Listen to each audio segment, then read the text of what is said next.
Hey, hey, hey, happy Thursday. Come on in, pull up a chair. The Daily Dope is in the air.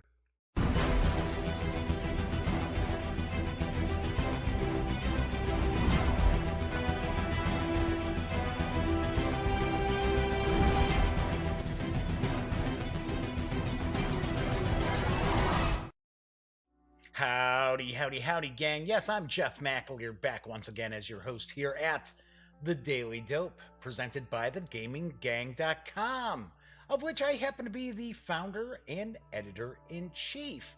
So welcome aboard. Today is actually a pre-recorded show. Yes, I know the Daily Dope is usually live. People can jump in and chat. We have a good time, but lots going on my plate. So, and I'll get to that in just a couple moments. But today's show is pre-recorded. This is episode 291 of The Daily Dope. It is Thursday, April 25th, 2019. On today's show, I am reviewing the Starfinder Beginner Box from Paizo Inc. So, anyway, as I mentioned, lots of stuff going on right now. My mom came into town. If you happen to watch the Daily Dope regularly, you know that I had mentioned my mom was coming into town. She got in yesterday, so I have not had an opportunity to go see her yet. And my mom's looking at possibly relocating back to the Chicagoland area, so that's very, very cool. But I'm going to go see her tonight. So I figured, okay, let's pre-record the show. Tomorrow's show might be pre-recorded as well. I am not positive. I will know more later on this evening if that's going to be a pre-recorded show as well. But as I wanted to point out, no chat. So when you're watching the video, there's no chat. So that's okay. It's no big deal. Like I said, normally chat is available on YouTube, but if you are watching this video, of course, it's after the fact. So if you like the video, be sure to give it a thumbs up. If you check out some of the videos on the Gaming Gang channel, by all means, please subscribe. And of course, ring that little bell, because not only will that notify you when there's a new video, it will also tell you when the stream goes live within about 5 minutes or so. Plus, be sure to tell a friend. Not only tell a friend about the Gaming Gang channel and the Daily Dope, but also the gaminggang.com, because that is the home website. There's a lot of stuff that gets posted up on the gaminggang.com that doesn't make it into the weekday show. So, anyway, as I mentioned, I'm going to be reviewing the Starfinder Beginner Box today. Just having a good day today, having a lot of fun. It is the afternoon. I do want to point out, normally the show airs in the evenings, but I gotta be pretty excited. The Cubs have actually taken 2 of the first 3 from the Dodgers. I did not see that coming at all.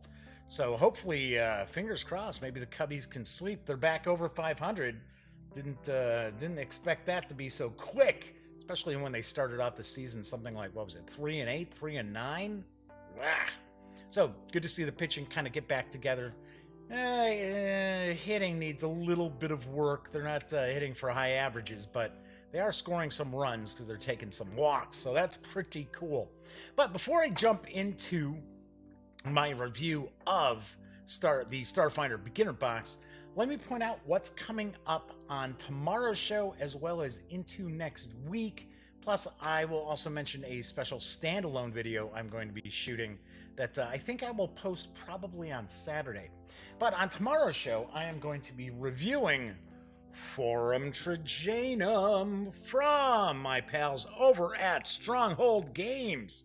Yes, this is a good meaty Euro game set in ancient Rome. So I will be reviewing that on tomorrow's show. Monday, I will be reviewing Wildlands, the Martin Wallace designed miniatures game from Osprey Games. Pretty interesting. So I will have a review of that on Monday.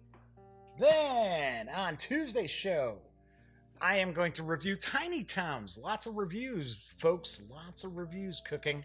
Anyway, I'll be reviewing Tiny Towns the family-friendly town-building game from AEG. Then Wednesdays are wargaming, so I like to cover war games on Wargame Wednesdays. So I'm actually going to unbox and take a first look at Time of Crisis. It's got kind of an ancient Rome theme next week, right? We got Forum Trajanum, we got Time of Crisis. Plus, I will also... it fell over. Gotta grab it. I've got stuff stacked up all over the Duct Tape Studios, as usual. But I will also take a look at the expansion, The Age of Iron and Rust, for Time of Crisis as well. Then, next Thursday, week from today, I will actually review the Dungeons & Dragons Stranger Things starter set. This is the video that I am actually going to do a standalone unboxing that should be up on Saturday. It's pretty lightweight. I don't think there's a ton inside. In fact, looking at the back of the box, doesn't look like there's a huge amount of stuff in this. So rather than doing a segment on the Daily Dope, where I like to spend a good half hour or more looking at a game, I'm going to do this just standalone, and then I will review this on next Thursday's show. So there you've got what's coming up on future episodes of the Daily Dope. Also want to point out that if you are a fan of the show, if you watch the Daily Dope quite a bit, or check out some of the other videos on the Gaming Gang channel, or if you visit thegaminggang.com, you do know that it is a not-for-profit endeavor. So if you like the website, if you like the shows, then by all means, please consider making a small donation to Lil Bub's Big Fund and the American Society for the Prevention of Cruelty to Animals. Yes, Lil Bub's Big Fund does supply grant monies to organizations around the United States who care for special needs animals as they await adoption, as they're waiting to find their forever homes. And of course, these special needs animals maybe require daily medication, maybe they've got mobility issues, or maybe they're blind or deaf, or maybe they're older, kind of like me. Regardless, these animals do deserve all the love and affection that any other pet certainly would. So I am a big proponent for Lil Bub's, I shouldn't say little, Lil Bub's Big Fund and the American Society for the Prevention of Cruelty to Animals.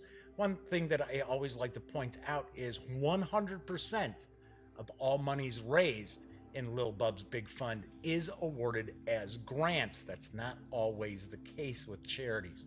So, anyway, welcome aboard. I know a lot of people are tuning in because they want to check out my review of the Starfinder Beginner Box, which actually hit stores yesterday. On yesterday's show, I was talking about, I don't think this is out yet. It's like, I think this is coming in like a week or so, or in like first week of May. And stupid me forgot that usually Paizo has their releases towards the end of the month, usually after the 20th or so. So yes, actually, the Starfinder Beginner Box hit stores yesterday, which was April 24th. So, do you want to point out that the Starfinder Beginner Box is from Paizo Inc. The two books that are included are written by Amanda Harmon Coons. Taking a guess on that pronunciation there. Rob McCreary, Joe Pacini, and Owen K.C. Stephens. So as far as the artists and so forth, I did not run across any credits online. So we will actually take a look in the books as well to actually see if we get some artist credits. Because I like to share the credits for the artists, because a lot of times they don't get the love that they deserve or the recognition that they deserve. The beginner box did become available yesterday, as I pointed out, and it does carry an MSRP of $39.99. Now, I did an unboxing for the beginner box about 2 weeks ago. So if you want to really dive into that and get really good close-up looks at everything, then by all means, please check out the unboxing video. Although we are going to cover a lot of what's in this video as well. So let's switch on over to the other camera that I've got set up. So one of the first things, as far as the Starfinder Beginner Box that really struck me when I first opened it up and did the unboxing video was it is jam-packed with goodies. So when everything is in this box, there is not a whole heck of a lot of air. It's got a lot of good heft to it. There's quite a bit in this to get players started in the world of Starfinder. And as far as a lot of role-playing game companies nowadays, including Paizo, they like to create these beginner boxes or these starter boxes to introduce the game to players. And I gotta admit, Paizo really does a nice job. They didn't rush this out either, because Starfinder's actually been out for a while now. In fact, I had originally thought it was about a year, but it's been about a year and a half. In fact, it came out at Gen Con back in 2017. And one of the things that kind of threw a wrench into the works for Paizo was they had actually printed the core book. They printed more copies of that than anything they had ever produced, and it still sold out. It sold out in the first day. So by Friday at Gen Con, you could not find a copy of Starfinder's core book. So the beginner box took a while to actually come out. So usually it's within a few months that you'll see a starter set or beginner box come out from various different RPG companies. This actually took about a year and a half. But kudos to Paizo, because like I said, this is jam-packed with goodies. So I'm going to move the box off to the side here. And we are going to dive into the books last. So there are two 96-page books. We've got a Hero's Handbook. We also have a Game Master's Guide. We'll kind of walk through those as well. But let's take a look at some of the other stuff that we've got. I've got some fuzz here on the table. What's going on here? Where did that come from? Let's go through some of the stuff that's included, and we will actually zoom in a bit. So first off, we get a set of dice. We get a set of polyhedral dice. So we got your 20-sider. We've got your 10-sider. We've got your percentile 10-sider, which I mention this all the time. I am not necessarily a big fan of the percentile. You know what? I don't know. I'm just old school. I just like having a different colored single-digit 10-sider. But I do understand why we have the percentile like this, because it does look kind of odd when you've got a set of dice and one of the 10-siders is a different color. So I certainly understand that. We've got the 8-sider here, 12-sider, the 4-sider, and a 6-sider. Although I have to admit, I always find it kind of strange that, especially when you're rolling up characters, you're usually using 3 or 4 D6s. Most sets you only get the 1. So, and I am also another one of these people who I like pips on my dice, on my 6-siders. Once again, I don't know, it's just old school. Just me being old school. So we got a nice set of dice. So we get a nice black set of polyhedral dice. Move those off to the side. We get 6 player aid cards, which I thought these were kind of cool. Don't necessarily see these all the time. So essentially, the beginner box is really kind of aimed at the game master as well as 6 players. Now, do you need to have 6 players around the tables? No.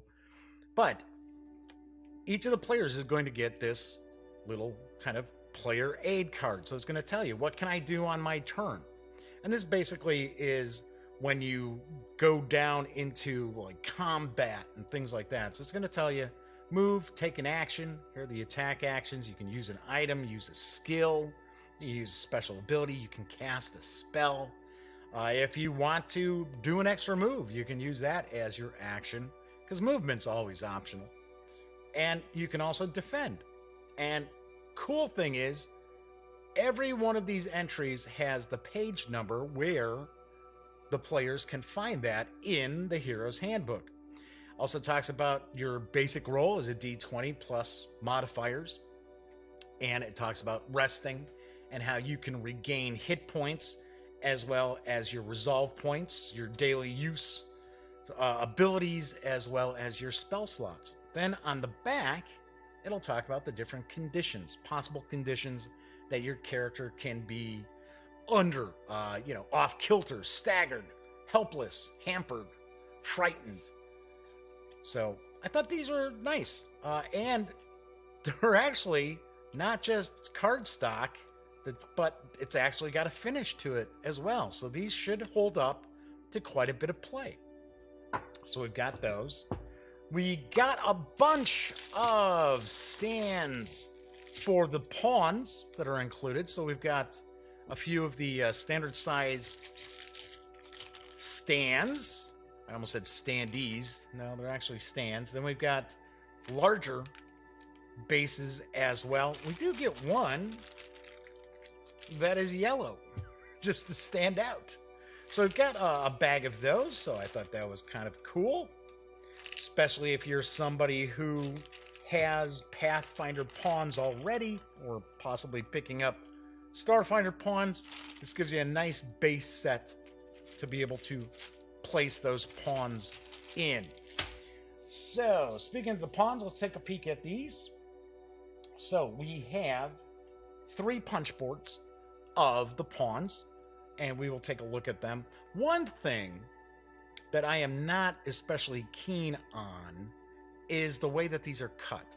And it is my understanding that this is pretty much how Paizo does their pawns. So there's a lot of the artwork, and I shouldn't say a lot, there's some of the artwork that gets cut off. So for an example here, there's a pike. That pike's getting cut off. The wings are getting cut off here.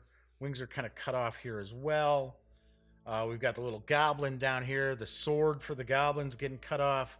So not super keen on the way that these punch boards are made.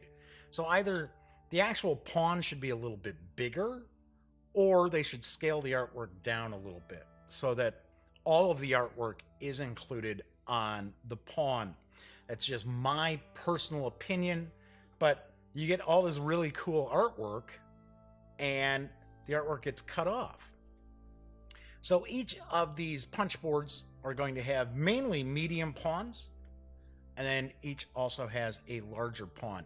Now, these pawns are actually characters and, well, I should say, yeah, there's like PCs. There's PC ones for the different cultures, or races, I guess we'll say.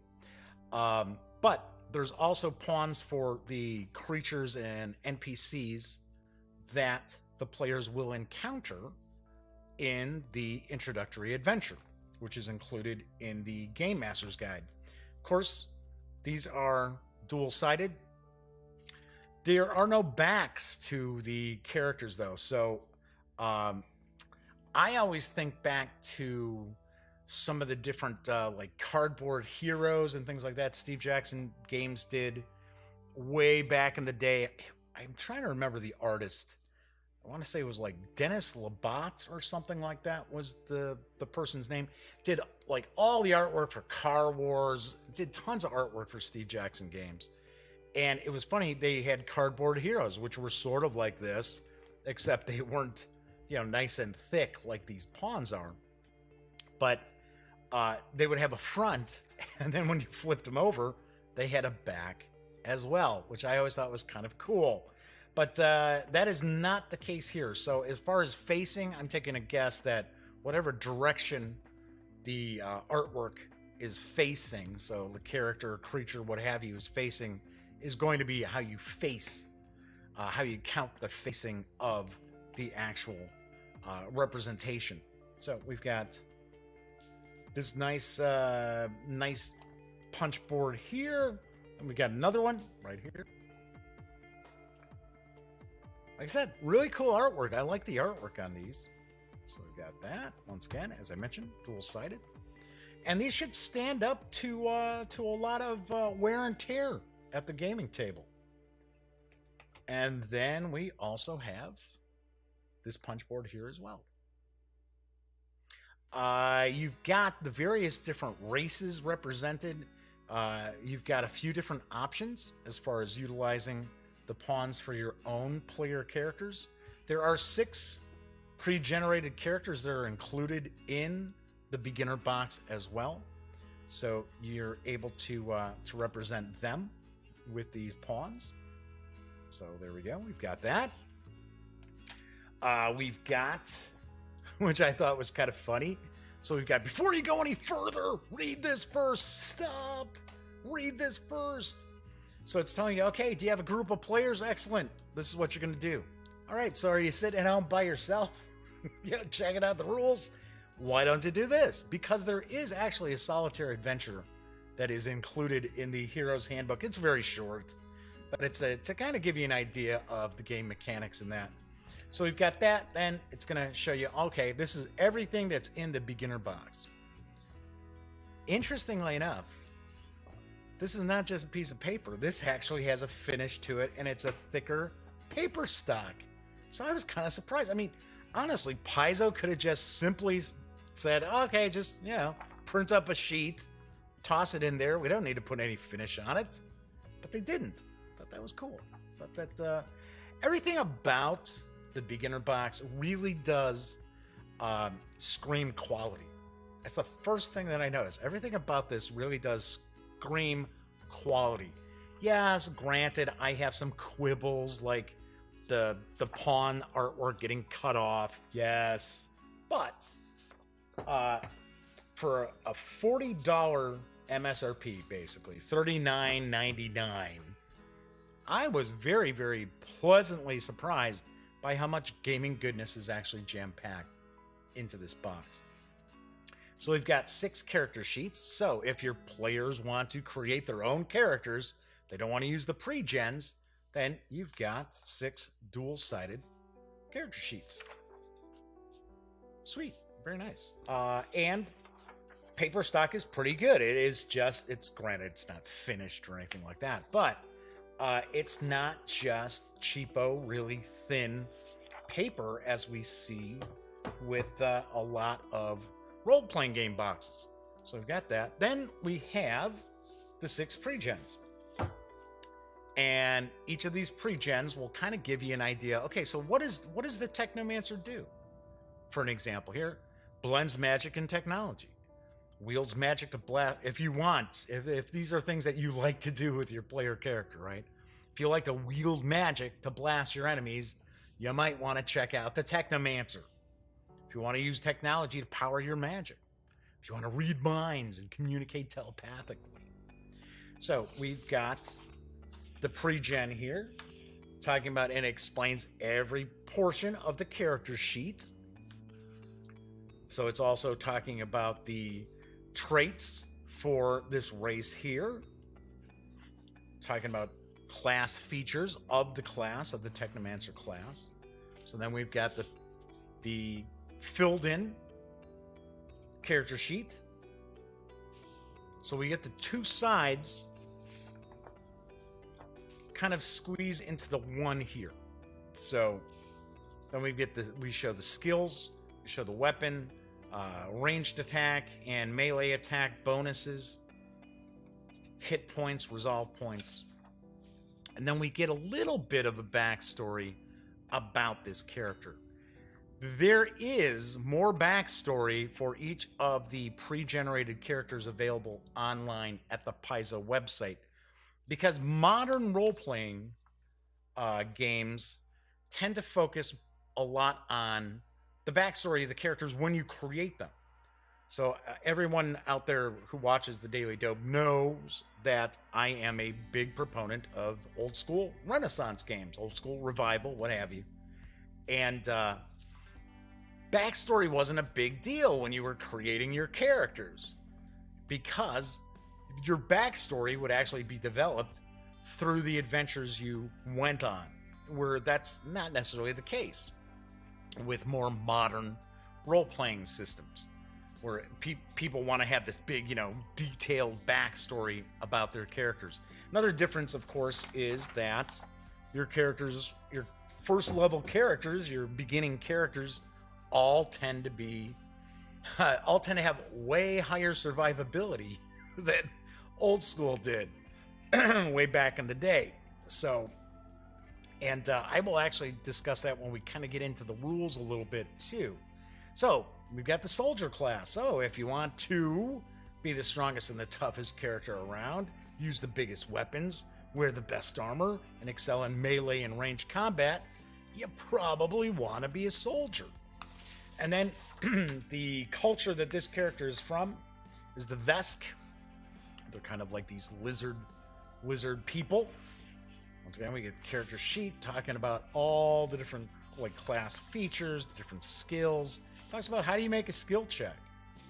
So all this stuff is built right into the character sheet for the players to understand the game. So not only are they going to get this little handy dandy player aid, if you're using the pre-gens, it's going to tell you a little bit about the character class. It's going to tell you a little bit about the culture that character is from. So the mechanic, if you want to build and modify machinery, have the right tool for any job, have a cybernetic processor implanted in your brain, and hide objects in your cheek pouches. So we get that character sheet once again. The Isaki, or Isoki, I don't know, I'm not sure how it's pronounced. They're kind of like, almost like rat people, rat creatures. Talks about this character's background there. Then you got the operative, who's kind of like the rogue, kind of like a thief. So if you want to use a stealthy approach, trick your foes to deal more damage, excel at a variety of skills, and be both a person and a machine, then you may want to be the operative. And the operative here is an android, and it talks about, okay, what are some of the traits of androids? Character sheet once again, and the backstory. We get the mystic, who's kind of a magic user. So you've got the technomancer and the mystic. Those are the two classes that are in the beginner box that kind of use magic. Or I guess we could always look at what Arthur C. Clarke said when he said advanced science to a less developed civilization would come across as magic, right? To paraphrase. So if you want to heal and help your friends, if you want to sling psychic bolts and telekinetic projectiles, use and detect magic, communicate telepathically, then you probably want to be a mystic. And then it talks about the Shirin, who are kind of bug creatures. And then we get the envoy. So you can actually bust out the Warren Zevon song, right? The envoy. I know nobody's gonna catch that reference there.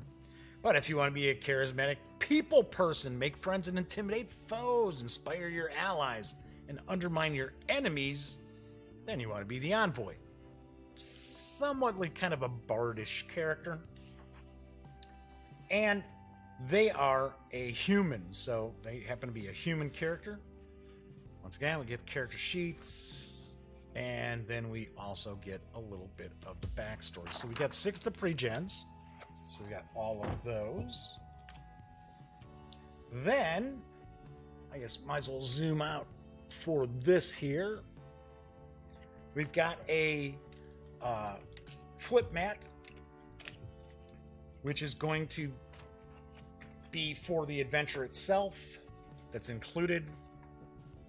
So this is the flip mat. I had never actually run across, well, I'll be the first to point out, I have not done a lot of reviews of Paizo products. In fact, I've reviewed one, and it was actually the Starfinder core book when it came out. But I had never run across these flip mats before, and this is pretty nice. This is pretty cool.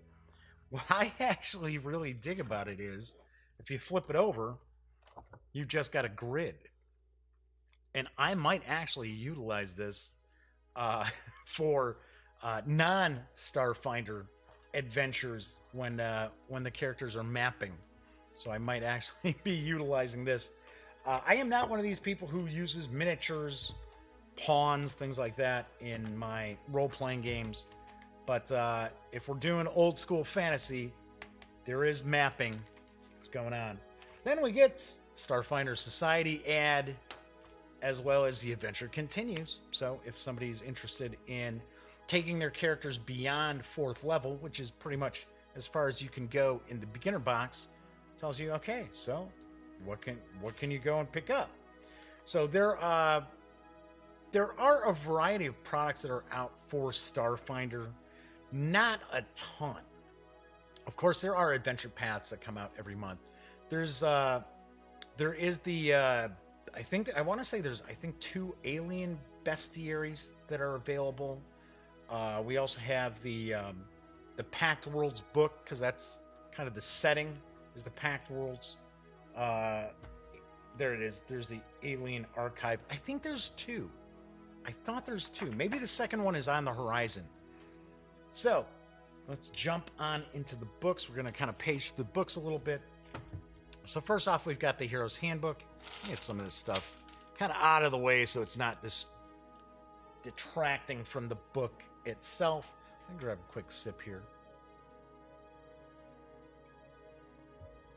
So the Hero's Handbook, little more than 50% of the book is actually devoted to character creation.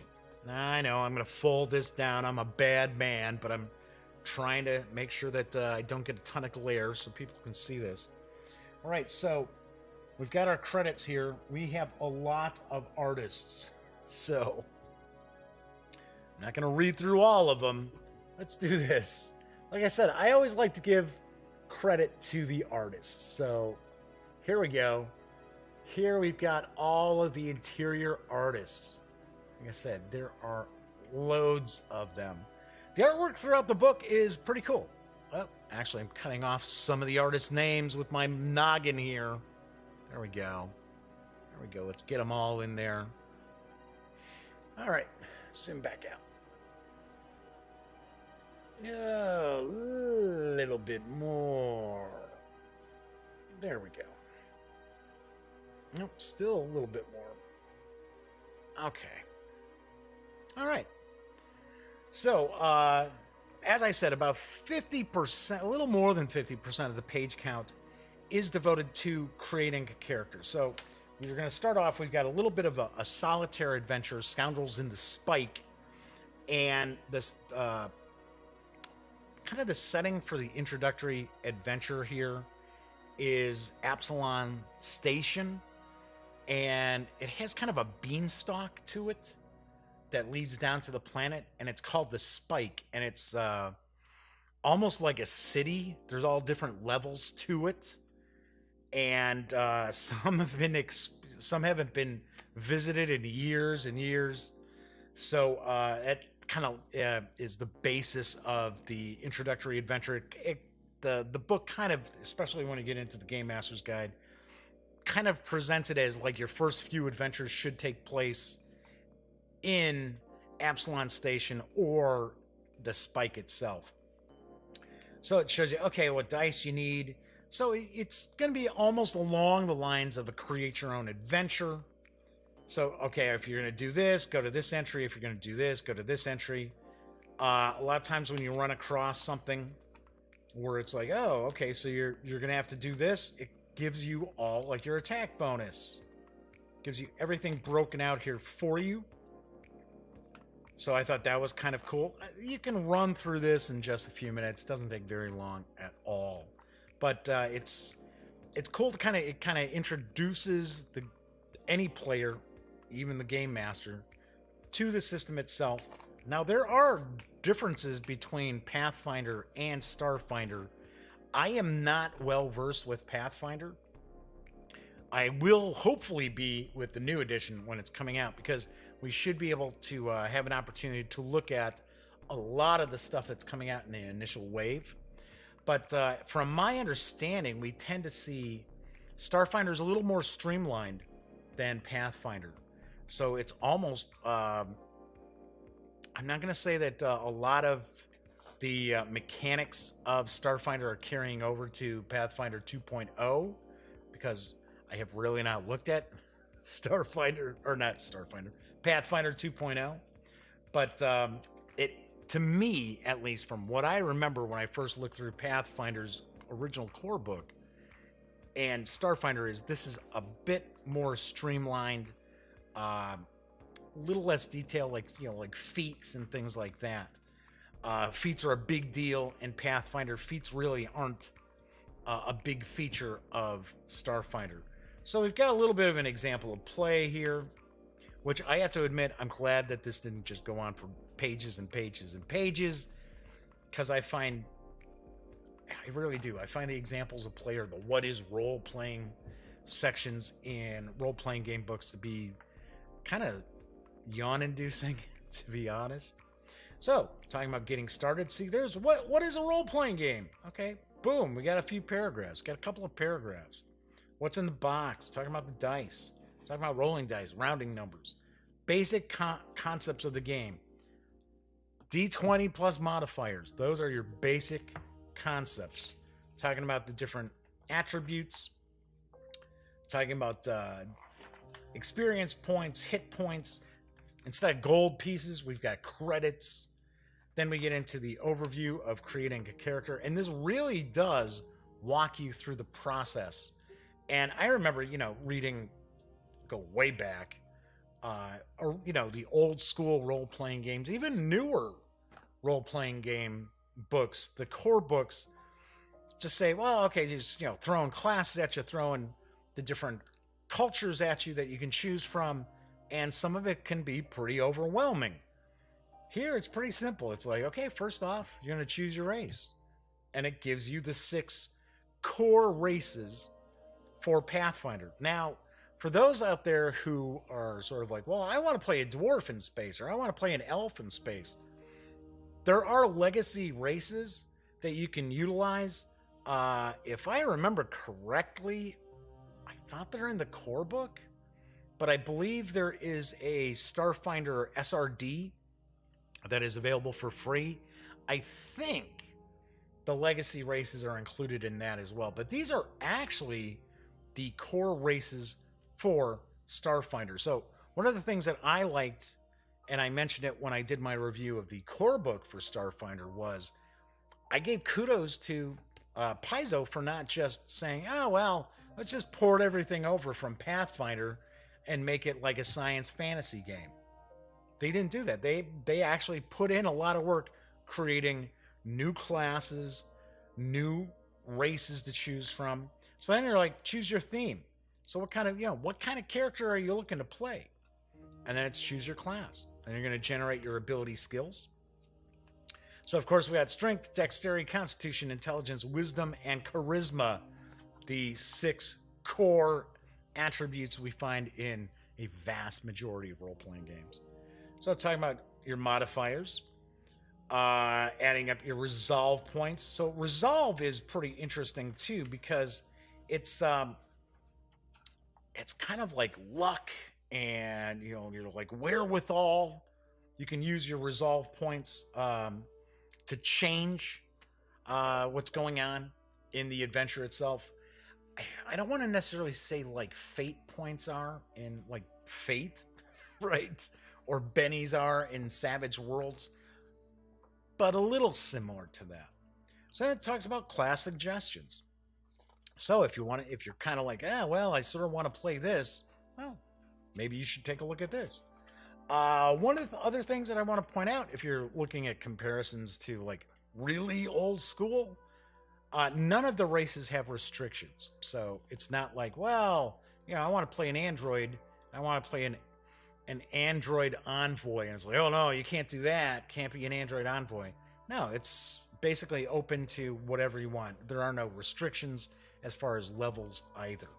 So we get into a little bit of detail about each of the various different cultures. Talks about the different themes of characters. Then we kind of get into each of the core classes. And as I had mentioned before, the beginner box allows you to go up to 4th level. Everything's laid out to, oh, well, when you hit level 3, what does this open up to me? Well, here you go. If I become a level 3 mystic, what opens up to me? And then we've got the different mystic spells. So right here, 2nd level mystic, 3rd, 4th. Another thing too is, one thing that I had noticed, if you compare to Pathfinder, this is very, very terse, which is not necessarily, I'm not complaining, that's not a drawback. It is just like for an example, the spells is like, boom, this is what Greater Fear does. Duration, range, boom, this is what the spell does. As opposed to with a lot of different role-playing games that use magic or psionics or anything along those lines, you're looking at, just a whole page devoted to like a spell or ability. Here it's just boom, it's like bullet points. Very, very important because it creates a lot more usability at the table. So we're going through the various different classes here. Once again, as I mentioned, a lot of cool art. Even though there's a lot of artwork in here, I felt that the game material to fluff and artwork ratio is still really good in this. When I was reading through both these books, at no point did I feel like, wow, you know what?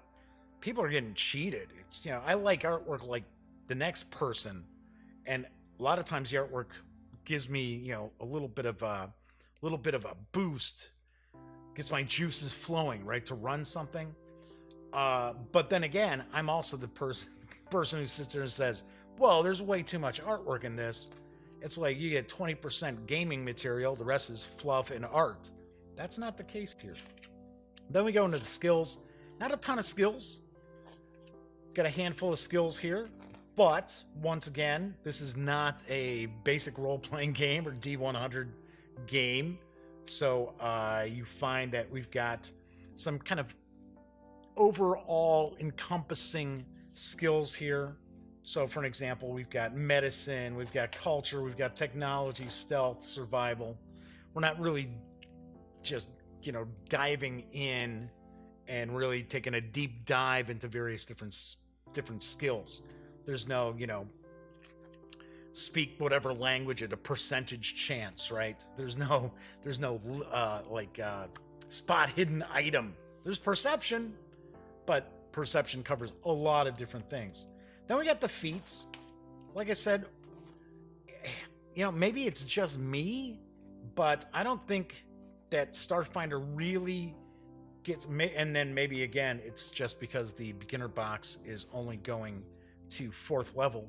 But I never felt that Starfinder really gets overwhelmed with the various different feats compared to Pathfinder, where Pathfinder, especially if you're start picking up other releases from Paizo and even third-party products, that's just loads and loads of feats, which starts, the power creep just starts getting way out of hand. We've got the different gear, which I appreciate, even though they're little pictures. I do appreciate that we get images of all the various different gear. So I thought that was very cool too. So you can find out what's the difference between an artillery laser and a laser rifle and a sonic bolter. So we've got grenades, adventuring gear. Then we have spell gems. Then we get into playing the game. Now, playing the game, this is focused on the players. This is not focused on the game master. Of course, game master's going to read through this. But this is how to play the game, basically from the player's perspective. Plus, if you remember, what can I do on my turn?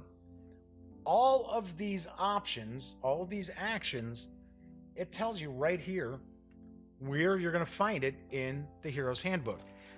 There are not dozens and dozens of pages devoted to how to play the game.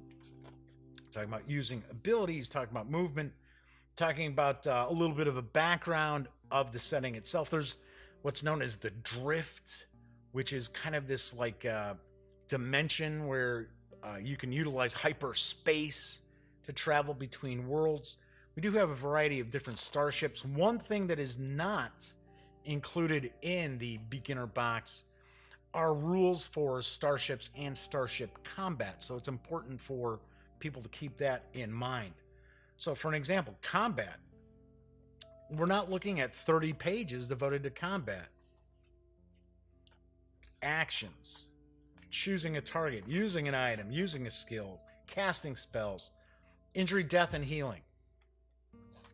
So, as far as resting, you can rest for like an hour, and it will give you back like a huge chunk of your hit points. If you rest for 8 hours, you get a huge chunk of your hit points back, and you get to reset all your spell slots and all your once a day abilities and things like that.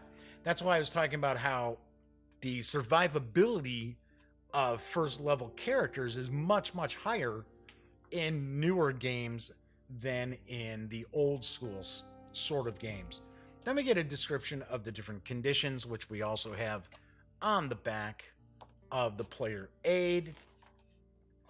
Then we get an extended example of play. Start talking about leveling up. Talk a little bit about the galaxy. A bit of an Appendix N inspirations. And then we get the glossary. And that is the Hero's Handbook. Now, when we go to the Game Master's Guide, Game Master's Guide is going to start off with the adventure. Now, if you remember, the play mat, the flip mat, is actually the same area here that we've got the Steel Talons layer, which is the adventure. The adventure is not really long. It's about 13 pages.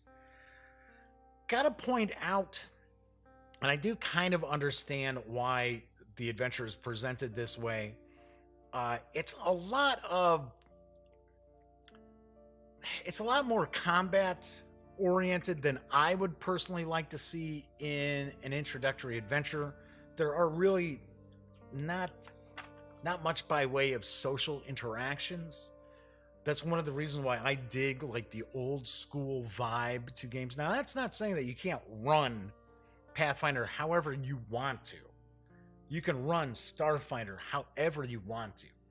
I think way too many people sit back and have this idea in their head that they've got to run a role-playing game exactly according to the rules and according to the thematics of that system, and that's not necessarily true.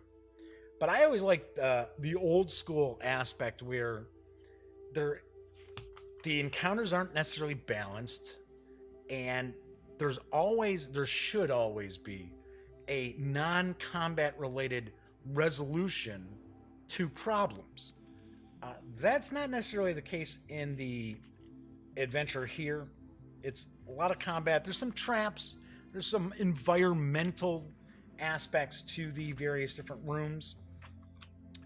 But one of the things that I like how it was laid out is it's pretty much giving you information on introducing various aspects of the game system to the players. So I do like that. And as you go through each of the encounters, it's going to say, okay, so combat. Then we get into, okay, so when combat's going on, follow these steps. Skill checks, immunities. We get into, okay, using grenades, using cover, exploration. We've got a trapped room right there. I thought it was further on. So one thing I thought was kind of odd is that you run across at the end this like robot dragon, which I find kind of strange with introductory adventures that kind of throw like a big baddie at the players with the understanding that you're probably not going to take that big baddie down. Sometimes I think that's a little weird. I think it's kind of gimping the players a little bit. But all in all, the introductory adventure is a good way to explain concepts of the rules to the players. As far as an adventure itself, it's all right. The premise of the story is that one of the levels of the spike is like where they like recycle robotic parts and things like that, and these valuable robotic parts are disappearing, and the player characters are sent to investigate what's going on. So mainly they run across, they'll fight goblins, pirates, the robots, dragon, as I mentioned before. There's another like cat creature that they're going to go up against as well. But all in all, nothing spectacular as far as the introductory adventure. Then we get a section about game mastering, which I personally thought this was pretty damn good. Because if you think about it, most people, as far as like if we go way back, like Advanced Dungeons and Dragons, that the Dungeon Master's Guide pretty much laid everything out. How do you create adventures? Here's some random tables you can utilize. I like this. I thought this was pretty well done. Deathless level story. Adding details. Creating a location map. Adventure hooks and storylines. I am not a huge fan of random tables for the sake of random tables. If you're going to come up with an adventure hook, you should really come up with an adventure hook. And enough of the, hey, let's just hope that the player characters are nice guys and gals and they're going to go help out somebody in need. I'm not saying that the characters should be murder hobos, but you usually should have a better hook than that. Then it's like, oh, well, the kindness of your heart, you should be doing this. Then we get designing encounters, talking about difficulty levels. That's one of the things, as I mentioned before, that modern games tend to do, is they tend to have a challenge rating, kind of like, you know, let's balance the encounters out for the characters. I'm not necessarily a huge fan of that, because that shouldn't be how a fantasy or a science fantasy world should work. And then we talk about different kinds of adventures, get a little bit of detail about the actual background itself, talking about different kinds of terrains,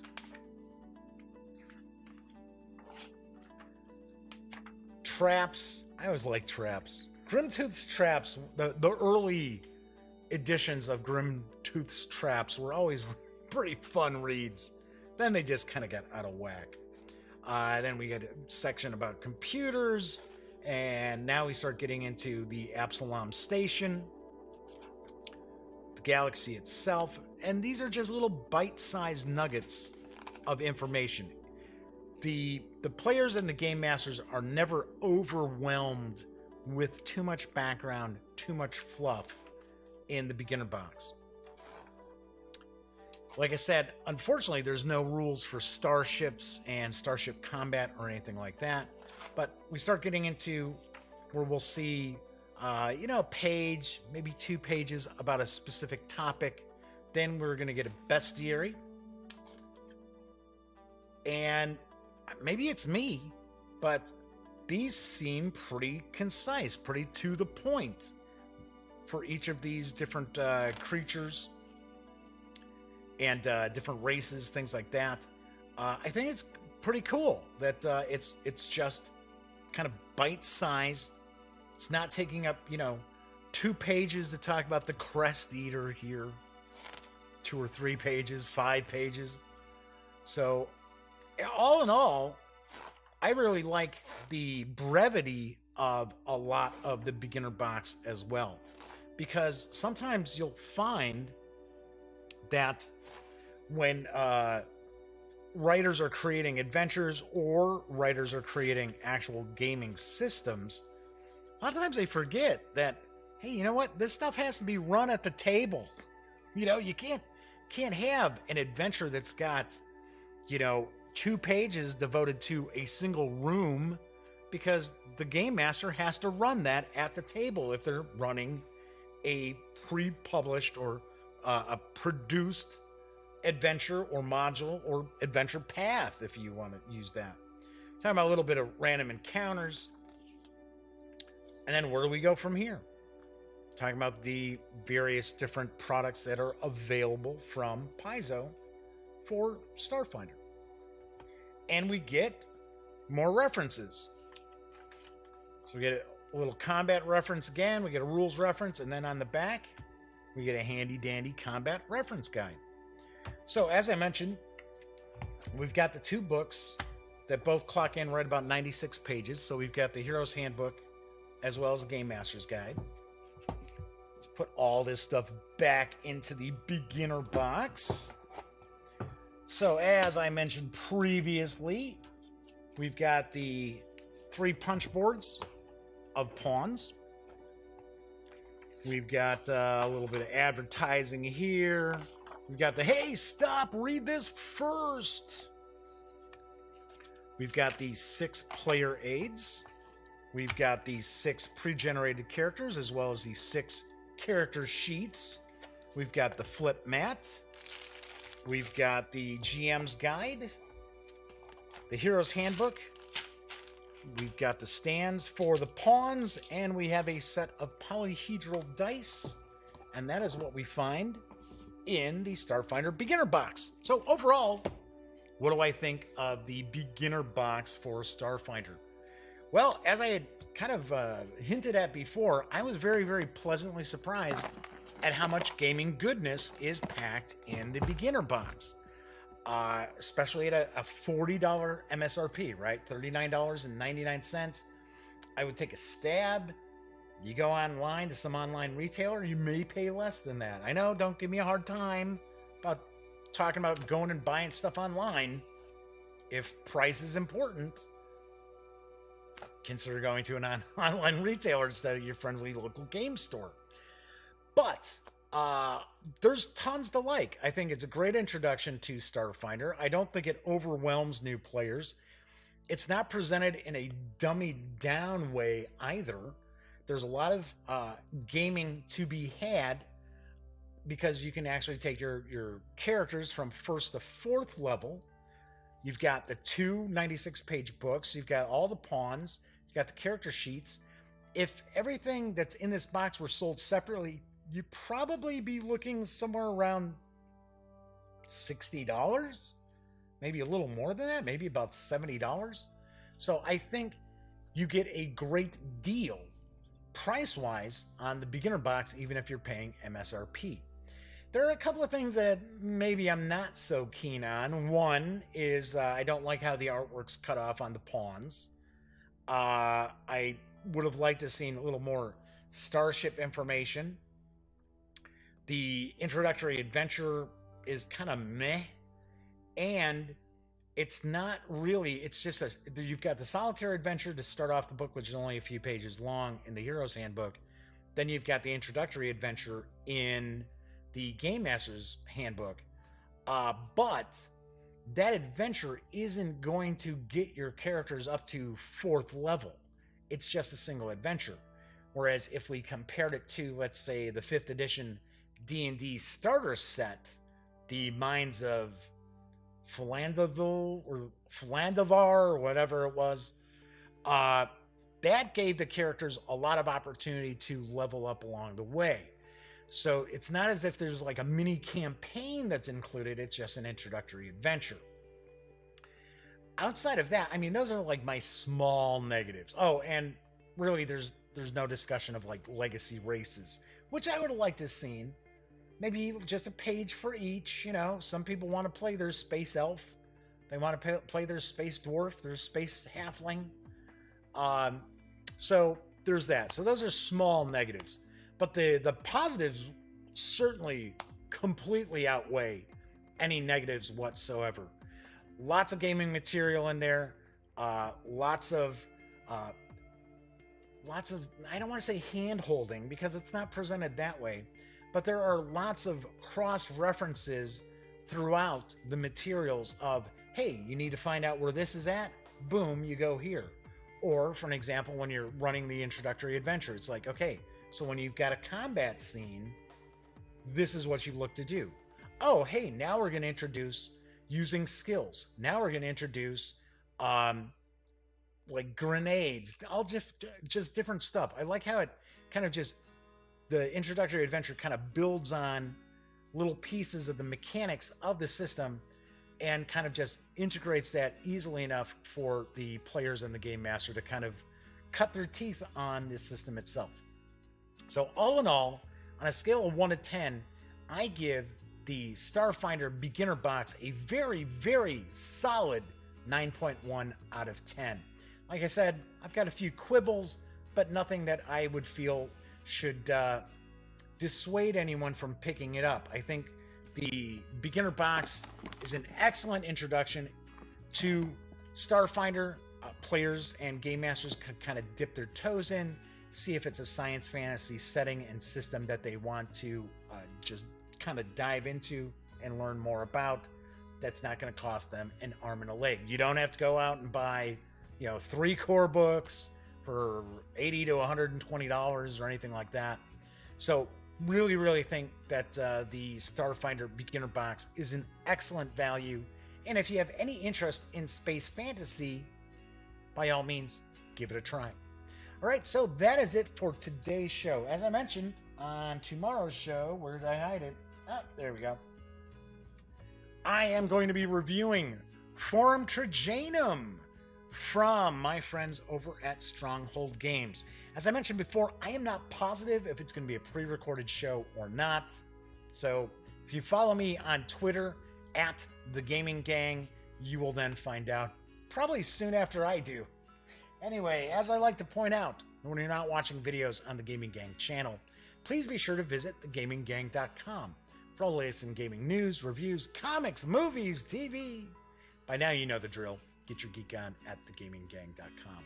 Once again, I'm Jeff McAleer. Enjoy the rest of your Thursday, or if you're watching this after today, enjoy the rest of whatever day, and I will be back tomorrow with a new episode of The Daily Dope. Take care.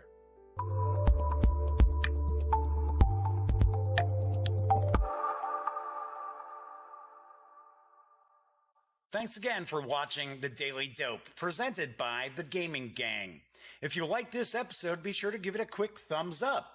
And if you dig the channel, please subscribe. If you'd like to check out our previous episode, click right here. And if you want to check out a somewhat randomly selected episode, give a click right down here. It'll be like opening a box of Cracker Jacks. You just don't know what you'll get. Once again, thanks for watching, and I'm Jeff McAleer.